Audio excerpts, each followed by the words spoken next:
Good morning. Bless the name of the living God, all of you who are sharing with us on today. We thank God for his great faithfulness to us and allowing us to assemble once again here this morning at Shiloh Church. This is Pastor Washington. We are glad to be in your presence one more time. Thank you, Shiloh, and those of you who are not members of our church, tune in regularly on the Sunday morning gathering as we spend time together virtually, and we do so in these moments around the Word of God. I'm grateful to our God for the privilege of being able to share with you God's truth and also to gather us together one more time in fellowship this way. We don't know how long we're going to have to do this, but we're grateful to our God that He has provided means for us to do this. We're grateful and praise Him for that.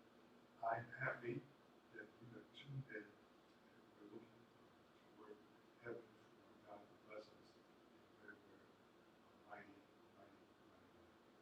Let us pray. God, thank you so much for being so faithful to us, despite the failures in our lives. We are grateful that you have chosen to bless us and keep us by your grace and power, and give us this chance to come together once again. I thank you for each person that has tuned in and is now a part of our gathering. Every family member of the family. We ask that you be mindful of those who have lost loved ones during this season, that you would give them the peace and the comfort, and we ask that you would sow in the hearts and lives of the people truth of who you are, and we would be careful to give you the honor, the praise, and the glory. We ask that you would heal our sick, that you would fix our hearts and minds for the rest of this day. We might have a vision, clear sight of you, knowing that you have everything under control. We love and appreciate you. We give you praise. All of these things in Jesus' name. Amen. Now, as we move on, we're going to come back to this particular thing. Let me just take a moment and say Happy Mother's Day to all of you who are fellowshipping with us all today. Happy Mother's Day to you. We ask that you would be careful and safe today, that you know that we are praying for you, and we love and appreciate you so very much. I'm grateful to all of you who function in the role of mother and making sacrifices necessary to raise your children. Children, I want to encourage you, those of you who still have your mothers with you, enjoy them while you can. Embrace them, or maybe not embrace them right now. Do everything you can to let them know how much you care about them and care for them. Do something nice. Do something special for your mom and dad, and let them know that you love them. Amen. In fact, why don't you make a resolution today that you're going to make every day following today Mother's Day for you. Let it be special tonight just for you. Amen. But David James is here, and we're grateful to our God for we have assistants here, and we have wonderful selections of music, and we'll trust the Lord to do His work.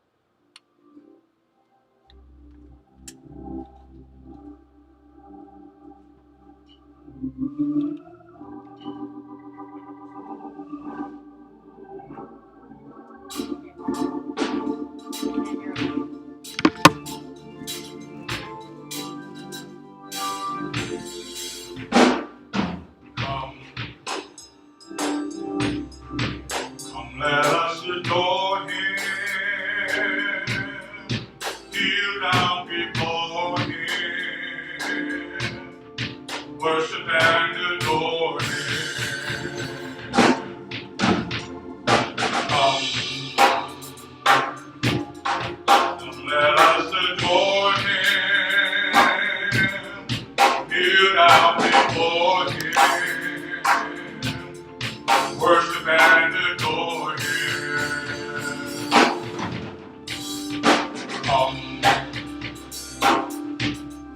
Come, let us adore Him, kneel down before Him, worship and adore Him.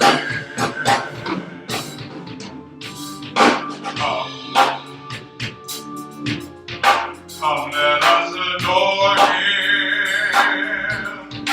kneel down before Him, worship and adore Him. Emmanuel,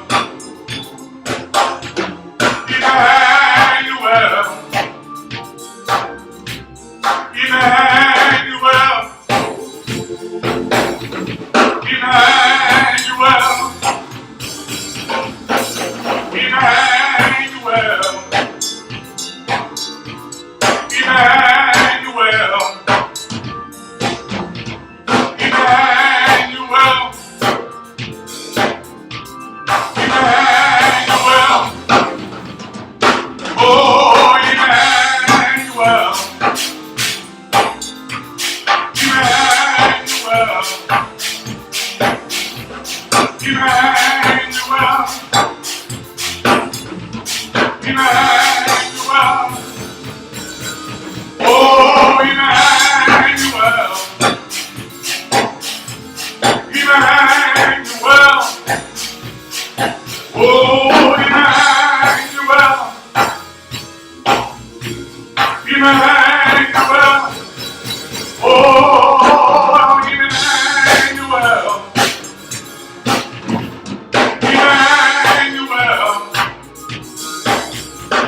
Emmanuel, Emmanuel, Emmanuel, we worship you, we worship you, we worship you, we worship you.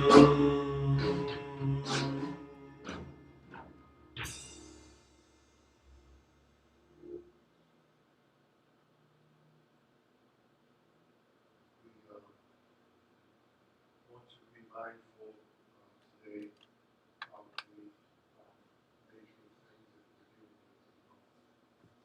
across the world, struggling with creating lack of coronavirus, and of course here at home in the United States, and of course here in the state of New York, we have suffered losses.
God, we come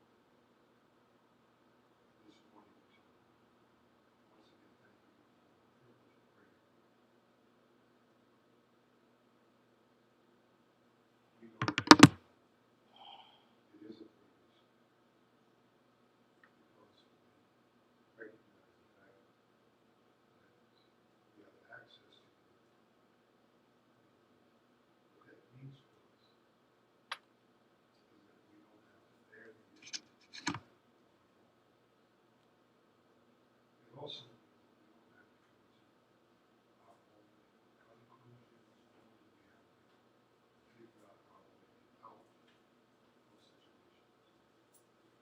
Because we have access to you, we believe that you know exactly what you're doing in the midst of all of this. And if you brought us in to this, you have the ability to move us out. And so we cry out to you today, first of all, that you made yourself now, Father, as we are in your presence, we want to remember our president.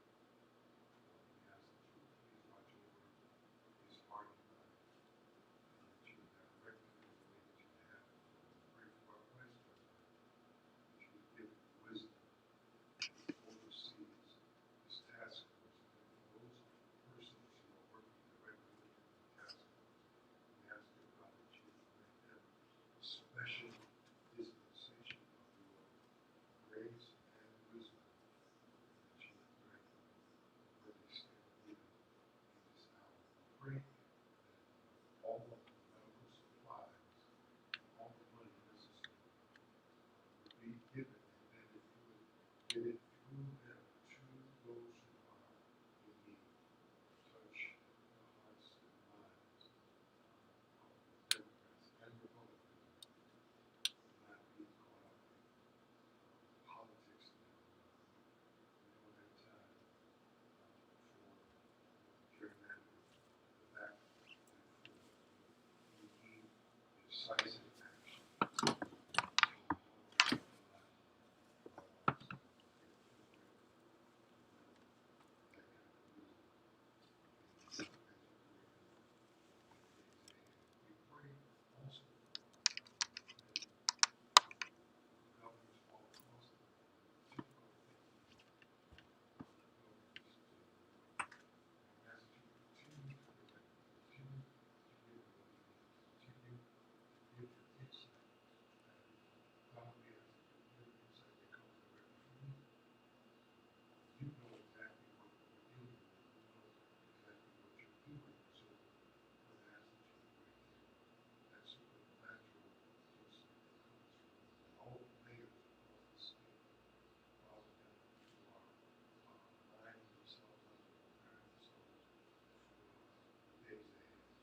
Dear God, direct each one of them, direct their steps for the day to come. And then we pray, Father God, that we would cause everyone to follow in your steps, to tear down everything and anything that keeps people from coming together. And we ask that you would do it for your own glory and for your own honor.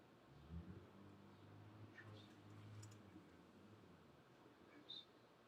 And then, Father, we want to thank you so much for the healthcare professionals, doctors and nurses who have been so dedicated, all hospital workers who have given themselves sacrificially in this moment to help those of us who are moving through this season.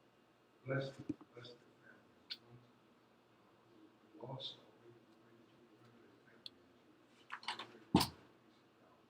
And then, Lord God, we also ask that within all of this, the light of your gospel will be seen, heard, and then be witnessed to, and that they will see the light of Jesus in the midst of all of it, and that you would draw those forth in darkness, draw them to yourself. Father, we glorify you, we bless you now. For you alone are worthy.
Now, God, we are grateful to you for the word of God, unlock for us the truth, and we will be ever so careful to give you the praise, for you alone are worthy.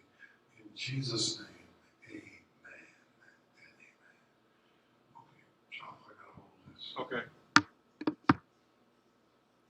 All right, we're in the book of Habakkuk. I encourage you to turn there. The book of Habakkuk.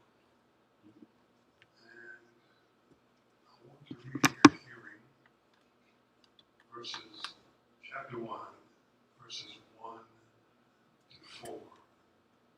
Habakkuk, chapter 1, verses 1 to 4. There you will find these words: the burden which Habakkuk the prophet did see. O Lord, how long shall I cry and thou wilt not hear, even cry out unto thee in violence, and thou wilt not save? Why dost thou show me iniquity and cause me to behold grievance? For spoiling and violence are before me, and there are the rays of strife and contention. Therefore, the law is slack and judgment doth never go forth. For the wicked doth compass about the righteous, therefore wrong judgment proceeds. Our study of the book is entitled The God Who Oversees What He Allows. The God who oversees what He allows. And essentially what that means is that God may allow some things to take place in our lives, but He never leaves us to those things. He carefully and lovingly oversees everything that He allows to happen in our lives. The book has 3 chapters, and we have chosen to move through these 3 chapters this way. Chapter 1, the problem of the prophet. Chapter 2, the perspective of the prophet. Chapter 3, the prayer of the prophet. And we have come through our opening, dealing with chapter 1. We're dealing with this idea, first of the cause. And what we learned last week was that what causes Habakkuk's problem is what he believes about God. And it is what he believes about God up to that words, up to the point where he is at the moment of the writing. And he understands that there's some things about God and some things that are going on in his life that seem to be inconsistent with his knowledge of God. And as a result, he now addresses God about those things and is creating in the writing we see rather that it is those things are creating for him some very, very serious problems. So that's the cause. But then we move from the cause rather to the second area of concern for us, and that is the complaint. What specifically is Habakkuk's complaint? His problem is that his own people, what he sees amongst his own people, is he sees them violating the very will of God and the law of God as it relates to their life with God and one another. They are ignoring God's law. And in the process of ignoring God's law, they are offending God's people. And what's starting to happen is that the leadership is taking the lead in this. They're taking advantage of the people. The rich are getting richer, the poor are suffering, and the rich are taking advantage of those who don't have as much, and challenging them and hurting them and wounding them and causing them to be in more affliction as the situation kind of progresses. And Habakkuk is saying, in essence, he's saying, every time I turn around, I see this wickedness before me, and I don't understand why God, the righteous God, the just God, has not taken action on the stuff that's going on right here amongst his own people. And so we dealt with that, looked at that, and started to kind of look at that. And we're going to spend some more time developing these ideas in verses 1 to 4. But kind of got caught up in something here last week as we were moving through this. And that was a question that comes along as a result of this in light of the first 4 verses of Habakkuk chapter 1, and that is Habakkuk is questioning God. He's questioning God. And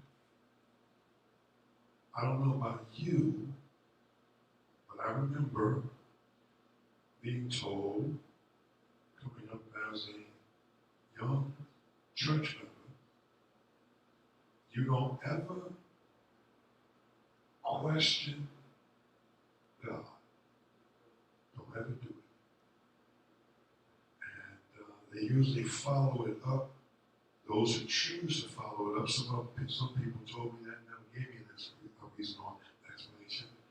But then those who did, and what they would say is, they would say that when you do that, it's showing that you don't have no faith. It's a demonstration of no faith. And as I'm moving through this Habakkuk text, I find myself in somewhat of a quandary, both in preparation for last week and, of course, again for this week. And that is, do we just jump over that idea and then move on to the verses that are before us in Habakkuk, or do we take a moment and pause and consider this whole idea of questioning God? I think that it is important that we spend some time thinking about this idea of questioning God. And what I want to do is I want us to take a minute and let's put truth above our traditions and try and settle forever in our hearts at least. And maybe not for every single person that's listening few of us, if 2 or 3 of you will get what we're trying to say today, I believe that there will be a liberation in your heart and mind as it relates to your life with the Lord. What is it about this idea of questioning God? What is it? What's the truth about it? And is it sinful? Are you out of line when you dare to raise the question? All right. So here's the goal. The goal today is to put truth above our traditions. We're going to put truth above our traditions. Now, we're going to begin this week. I want to start by reminding you to keep in mind that the key to moving through the seasons of our life, and our lives, key to moving through the seasons of our lives that don't make sense is having a clarified hope. Watch. A clarified hope is more important than trying to understand everything that's going on around you. When things don't make sense, you move through those seasons of life when you have a clarified hope. And our hope is clarified only by a growing knowledge of the character of God. And this is because God alone is the focus of our hope.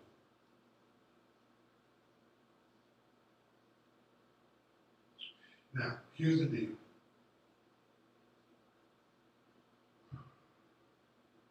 You have person, you have particulars, and then you have purpose. You got person, you got particulars, and you got purpose.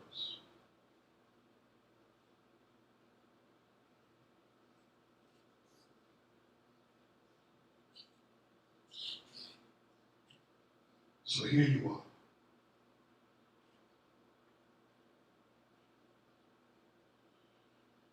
You're living your life and doing what you need to do to the best of your ability.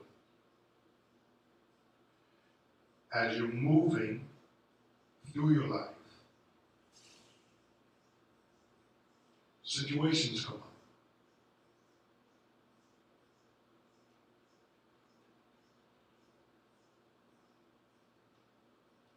Those situations come with particular circumstances, particular dynamics, particular things that are connected to them.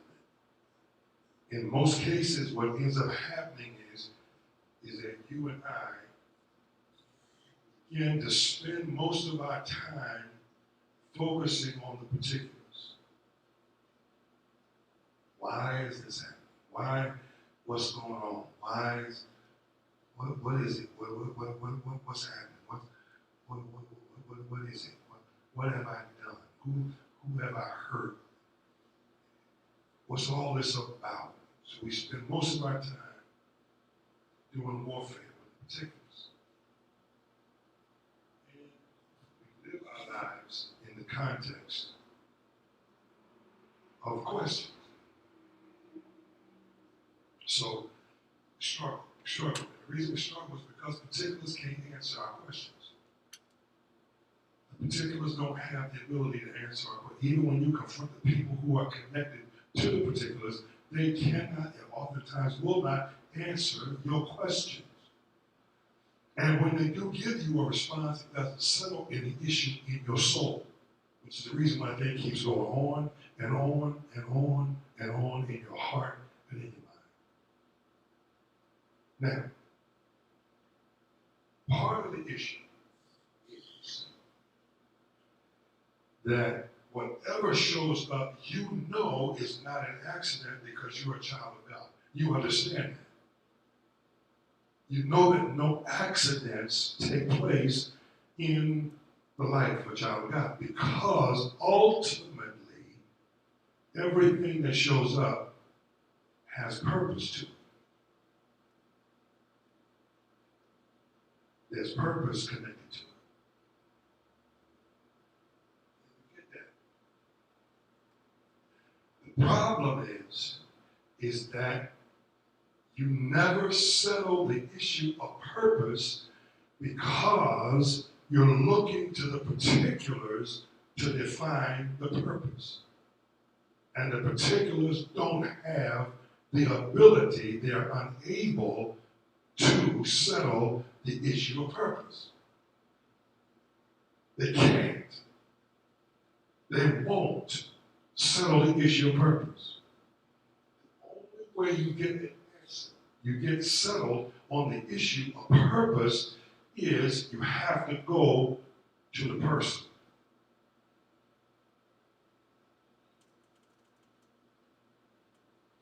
And that person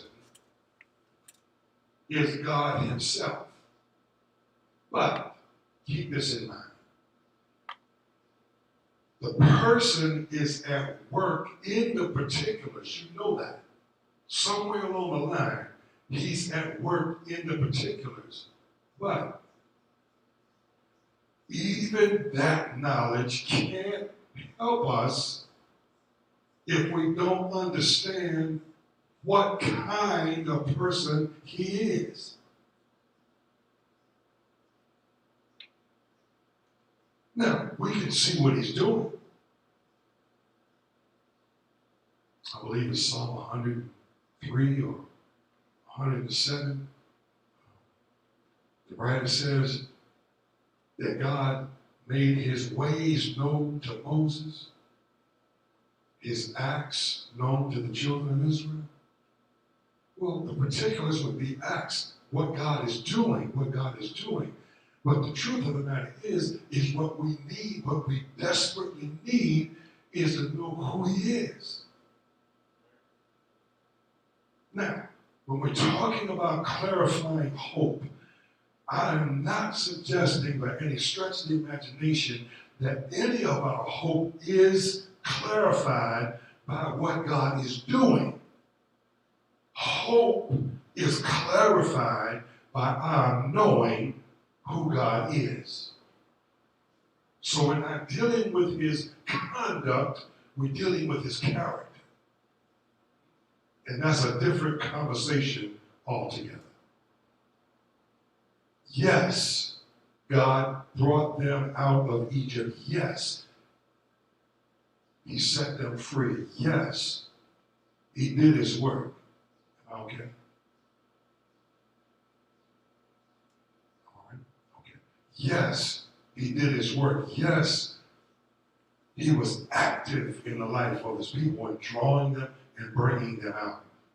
And what they saw was a God who had power, a God who had strength, a God who was absolutely stronger than their enemies. And when God got ready, he could deliver them and set them free. He was in control of animals and sea and all of that. They saw all of that.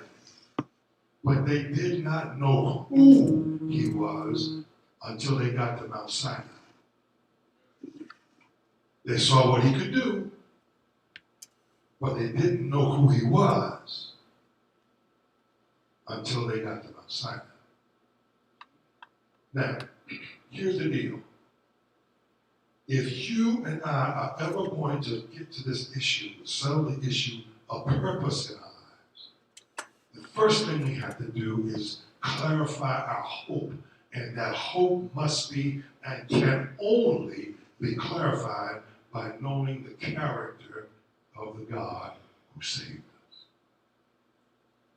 Now, here's what we know. We stand today in Habakkuk's shoes. We know that our God is a loving God.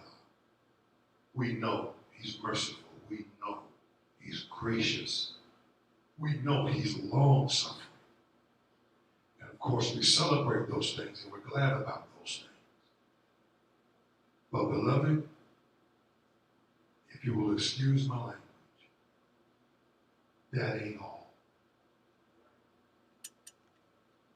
There are some other things about our God that we need to be clear on if we're going to have a clarified hope that will cause us to continue to move through the particulars as we're moving toward purpose.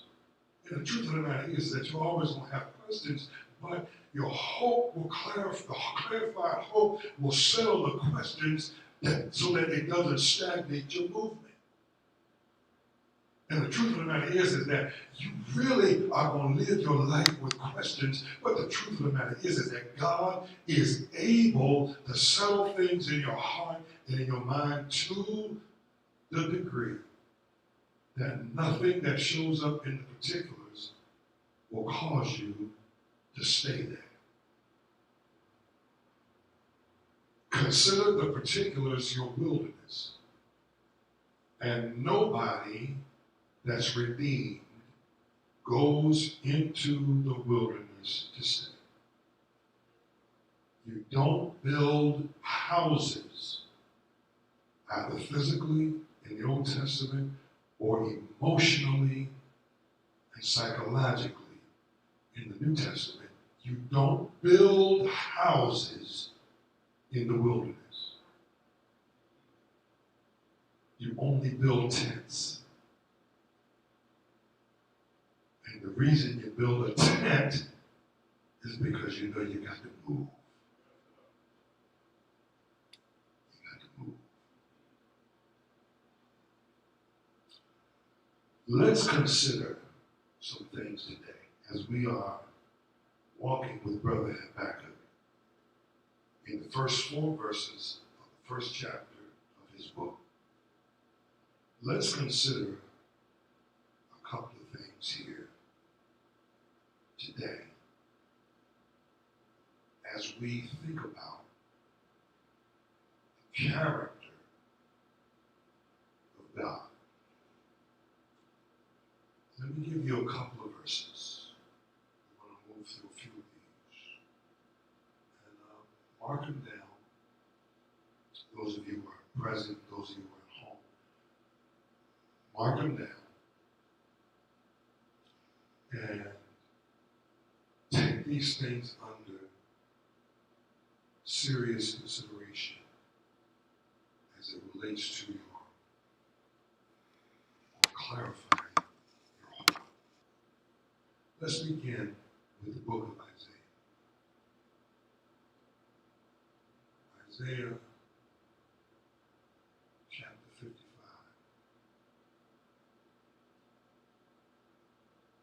Isaiah 55.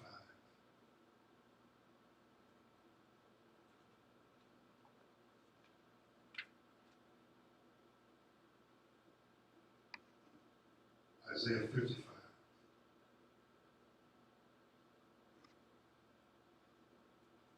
I'm going down to verses 8 and 9. Isaiah 55. Verses 8 and 9. We'll begin our searching the person of God here. Isaiah 55, verses 8 and 9. Watch this. Here's what he says. Talking about our God. For my thoughts are not your thoughts. Neither are your ways my ways, says the Lord. For as the heavens are higher than the earth, so are my ways higher than your ways, and my thoughts than your thoughts. You'll see. Now, here's the key that you got to wrap your brain around. Here it is. God is saying, I am not like you. You are not like me. Watch. And He is the one that identifies the difference. Very important.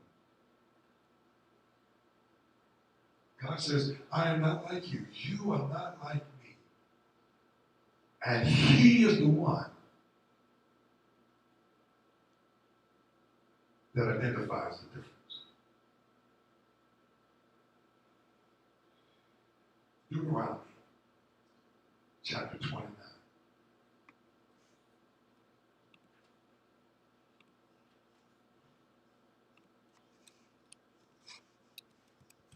Deuteronomy 29. Chapter 29. Very last verse, chapter 29, is verse 29. So Isaiah says to us, he says, my thoughts are not your thoughts, and my ways are not your ways. In fact, as far as the heaven is from the earth, so far are my thoughts over your thoughts and my ways over your ways. So we're different.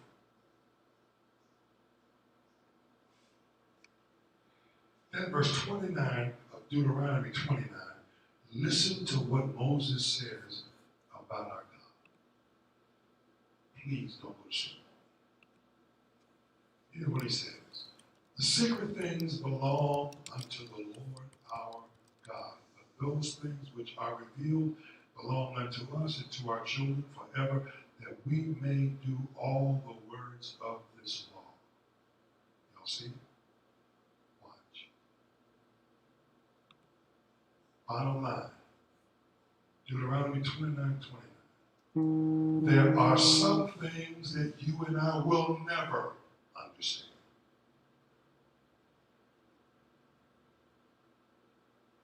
I'm talking about clarifying your hope. But clarifying your hope in the light of the knowledge of God, who He is.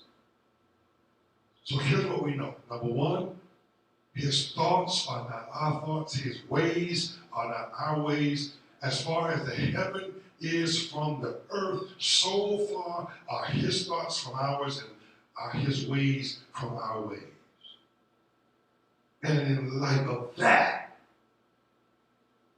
Deuteronomy 29:29 says, the secret things belong to God, meaning that there are some things that you and I will never understand. But what we've learned from Habakkuk chapter 3 is that we don't need understanding to worship. We don't need understanding to worship. What we need is hope. And a clarified hope intensifies your worship.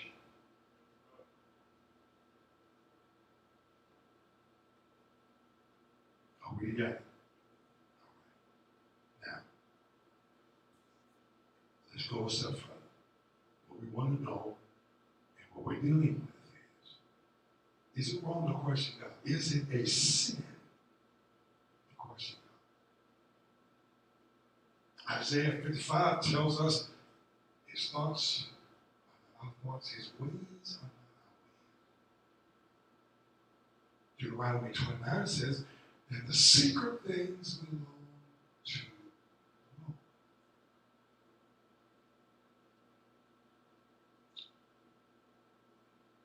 Turn to Psalm 103. I want to park here. I want to park in Psalm 103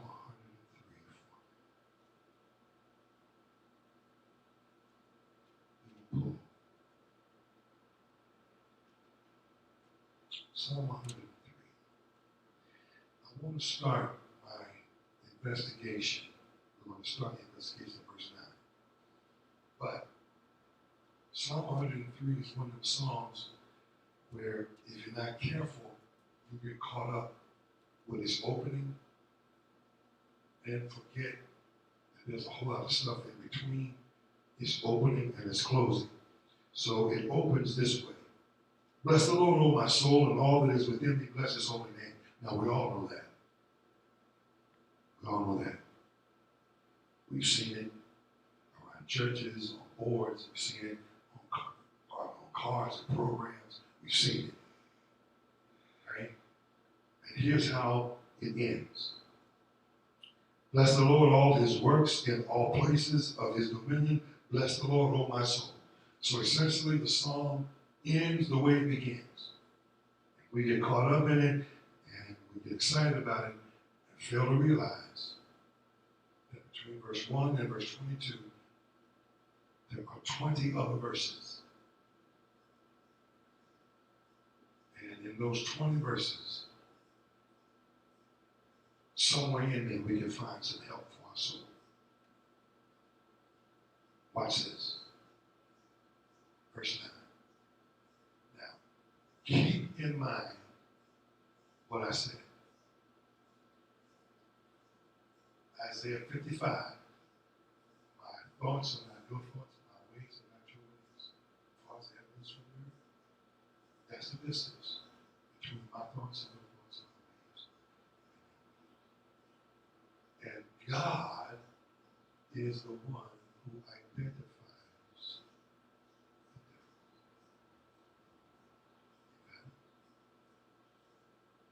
Verse 9. He will not always chide. King James says chide, the word means anger, or angry, or be angry. So he will not always be angry. Neither will he keep his anger forever. All the Psalms is doing is repeating the same point for emphasis. He will keep his anger forever. He's saying the same thing. Verse 10, he hath not dealt with us after our sins,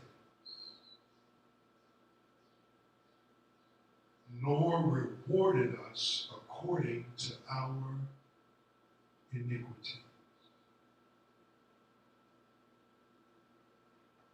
Listen, for as the heaven is high above the earth, so great is his mercy toward them that fear him. I don't want you to miss it. Is it wrong to ask God questions? Is it a sin to question God? My thoughts are not your thoughts. My ways are not your ways. For as far as the heaven is from the earth, so far are my thoughts from your thoughts and my ways from your ways. And it is God that identifies the difference. Psalm 103, verse 11. For as the heaven is high above the earth, stay with me. So great is his mercy toward them that fear him. In other words, he who sits in heaven identifies the difference between himself and those on earth to the point where he not only says we're different, but I know what you need.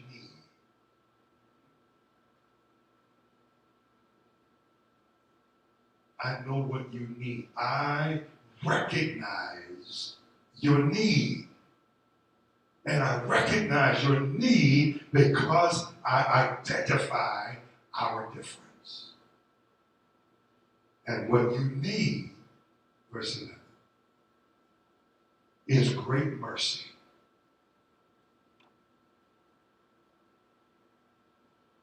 Verse 12. As far as the east is from the west, so far has he removed our transgressions from us. Like as a father pities his children, so the Lord pities them that fear him. Here's the verse I want you to mark down, memorize, keep in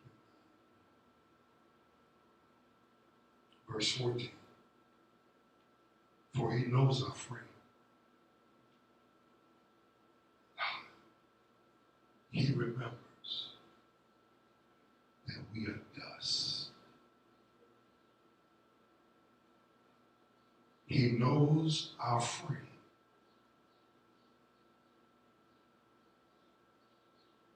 He remembers that we are dust. Okay, can't keep this. He knows our frame. He remembers that we are dust.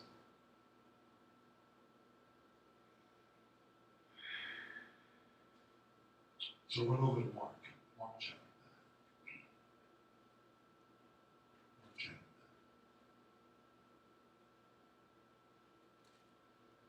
Mark chapter 9.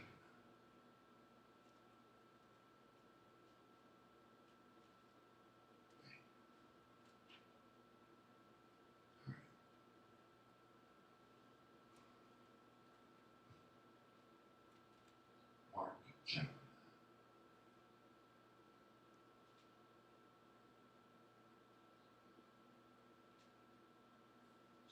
If you have it, say amen.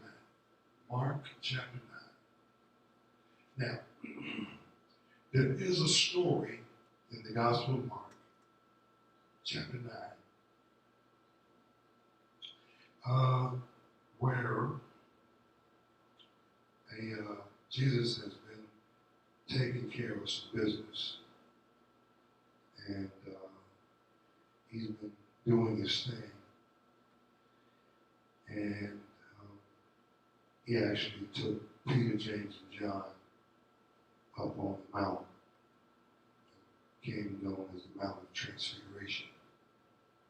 He reveals himself to Peter, James, John, Moses, and Elijah get excited. They come out and talk to him. And Peter gets crazy and says, hey, let's stay up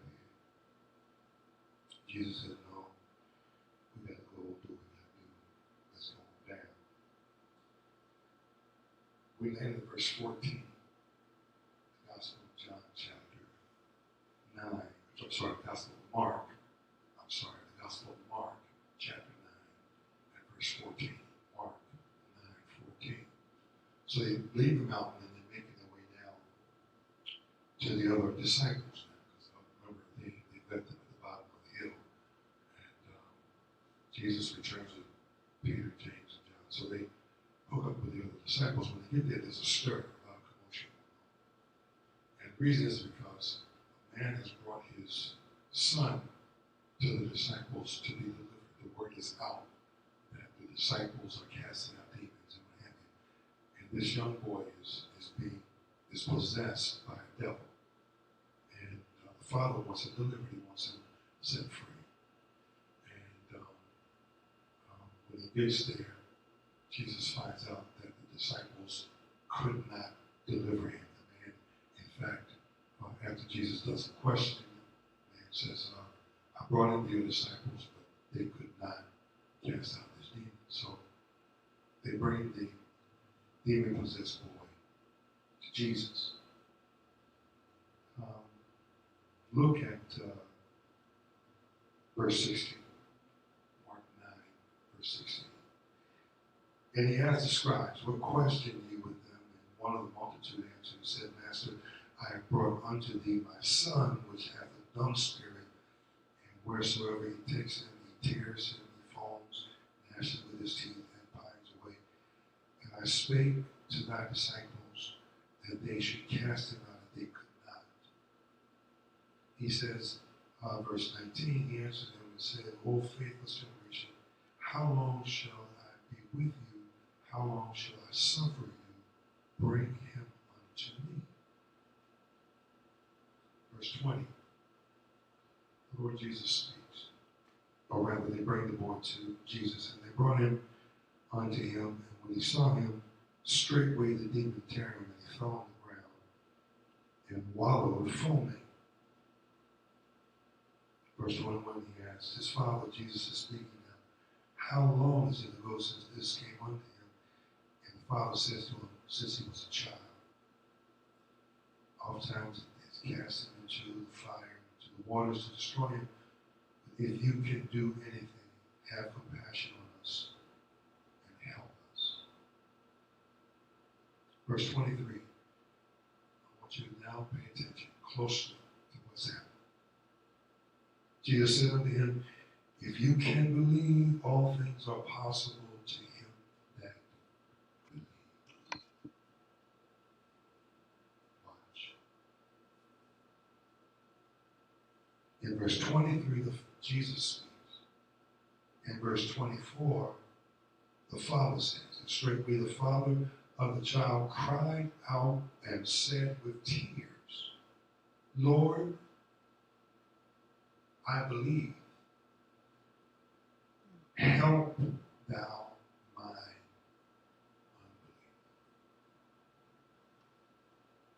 Now, Jesus has made this statement. He says, if you, verse 23, if you can believe, all things are possible to him that believes. In verse 24, the man says, Lord, I believe, help thou mine unbelief. Is that double talk? No, it's not double talk. Here's what the man is saying. The man is saying, I have some faith, but this area of my life has been so perplexing on me and so hard for me. I struggle in this area. Here's his question. Will you meet me where I am?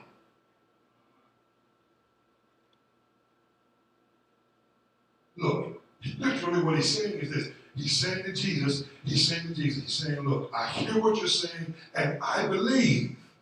But what I need to know is, since I cannot get to where you want me, will you meet me where I am?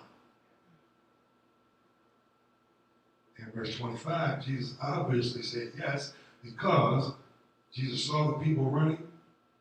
He rebuked the spirit, and he sets the boy free. Well, here it is.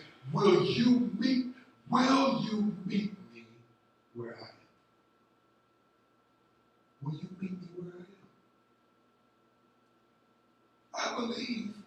I believe in you. I believe in you so much, I brought in your disciples. And when your disciples couldn't cure him, I waited until you got here. I believe. I didn't take the boy back home. I couldn't live with him another day, seeing him in this condition. I thought they might be able to help, but since they couldn't, I refused to leave here when I got the word that you were coming back. What I'm struggling with is the moment that I'm in right now. This thing has been so long with my son that my faith is weak right here. Right here. Will you meet me? Right.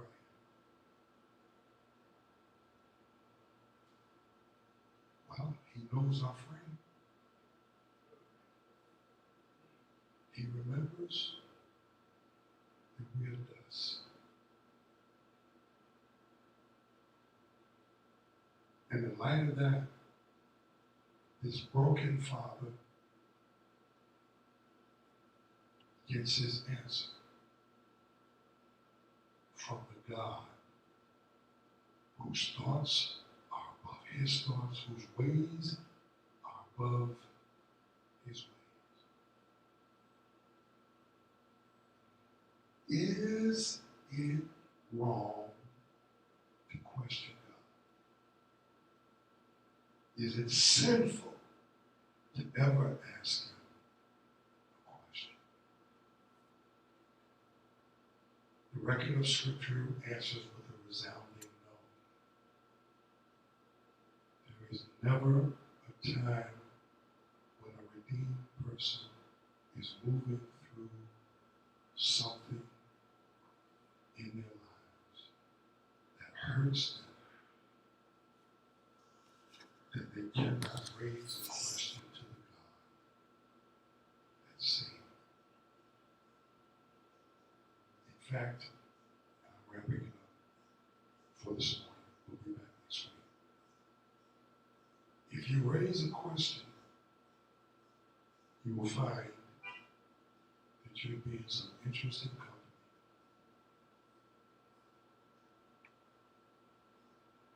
Abraham asked the question. Moses asked the question. David asked a series of questions. Jeremiah told God, you tricked me. Got me out here preaching. You knew I was weaker than you. You're stronger than me. You got me out here doing this stuff. I don't want to do this. Jeremiah told God that. Read the whole book of Job. You'll find yourself in good company. I don't have time to answer the second question today. We're going to do that next week. The second question is it a sign of a lack of faith? We're going to talk about that next time. But here's what I want you to get now.